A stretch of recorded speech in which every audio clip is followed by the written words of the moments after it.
If you want to lose weight as fast as you can, just stop eating carbs. I'm going to show you why it's true, but also why that's not necessarily the best approach for sustainable weight loss. And I'll also show you what you can do instead to start losing weight, but more importantly, to keep the weight off. If you've ever cut out carbs from your diet, even by just a little bit, you know that feeling of stepping on the scale and seeing that number drop super fast. It feels really good. It's like you unlock the secret to weight loss. But the reality of that initial drop is it's not just body fat, most of that is water. And that's also why all of a sudden progress can feel like you've hit a wall and it's just not budging anymore. I just did a mini cut and I lost 3.8 pounds in just 2 days. So why does this happen? Carbs act like a sponge in the body when they're stored. They retain water at a ratio of 1:3 or 1:4, and that means for every gram of stored carbohydrate, you hold on to 3 to 4 grams of water. Let's take this piece of bread and weigh it out. So it is 29 grams. And now let's dip it into some water. Let me turn this around a little bit. Soak that up. Before it gets all nasty, let's put it back on.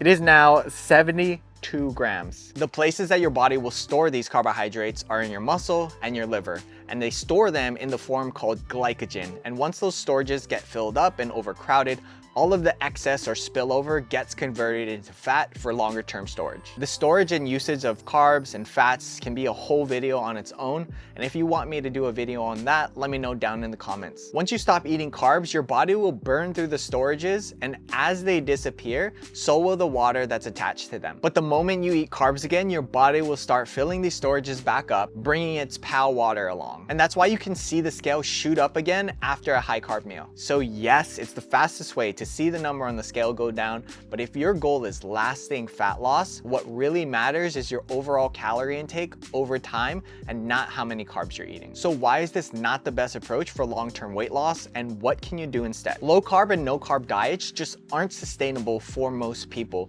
There are gonna be a lot of times in your life where you wanna have some carbohydrates, whether that's cake at a birthday party, someone bringing snacks from another country, or you just wanna have some ice cream with your kids. So does it make sense to do a diet to lose weight if you can't stick with it and you gain all of the weight back? You've essentially just wasted all of that time, all of that energy, and all of that effort. The second reason why this isn't sustainable for most people is because your energy is going to take a massive hit from this. And this is not just the energy that you need to do your workouts and to do some walking or whatever. It's the energy that you need to go throughout your day. And that means everything gets harder. So if you're already in a place where you feel like you need to nap to get through the day, not eating carbs will only make that worse. Because remember, carbs are your body's preferred source of energy. And typically when you restrict something, it comes back with a vengeance. That means if you cut carbs for a little while to lose weight, and even if you can stick to it, when you're done with the diet, your cravings, your hunger will come back stronger than ever. And it's not just carbs you'll be craving. It's not like you'll be eating tons of bowls of just white rice.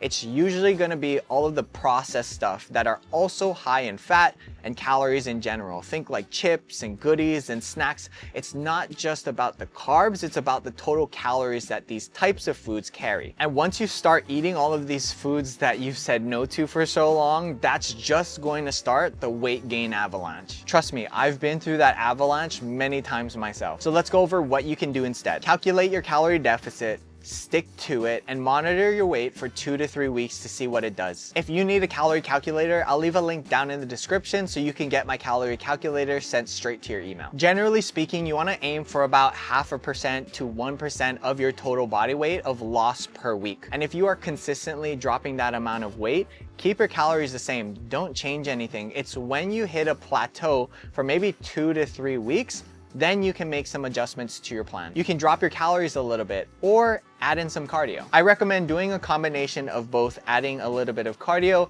and also slightly dropping your calories. So maybe you add in 1 to 2 miles of walking 3 to 5 times a week, and that way you can drop your calories by only 150 compared to having to drop your calories by 300. After that adjustment, you'll see what your weight does, monitor it for another 2 to 3 weeks, and see how your body responds to that. There's a trade-off to cardio, and it's time. So if you're strapped with time, maybe you can't pull that lever to help you be in a calorie deficit deficit, and that means you're gonna have to pull the nutrition lever and drop your calories a little bit more. But I always recommend keeping your calories as high as you can for as long as you can as you're dieting. On top of tracking your calories, it would also be in your best interest to eat an adequate amount of protein every day. Not only is that gonna help you keep muscle mass as you're dieting down, so you're not just skinny fat at the end of it, it's also gonna help you stay in your calorie deficit by keeping hunger and cravings down. And depending on how much weight you have to lose and also how aggressive your weight loss phase was, that's gonna depend on how long you should be dieting down. This is not something you should be doing year round. This isn't even something that you should be doing for half a year straight. Go into a fat loss phase for 8 to 16 weeks, which is plenty, especially if you don't have this 1 foot in, 1 foot out mentality of one day I'm dieting, and the next I'm not.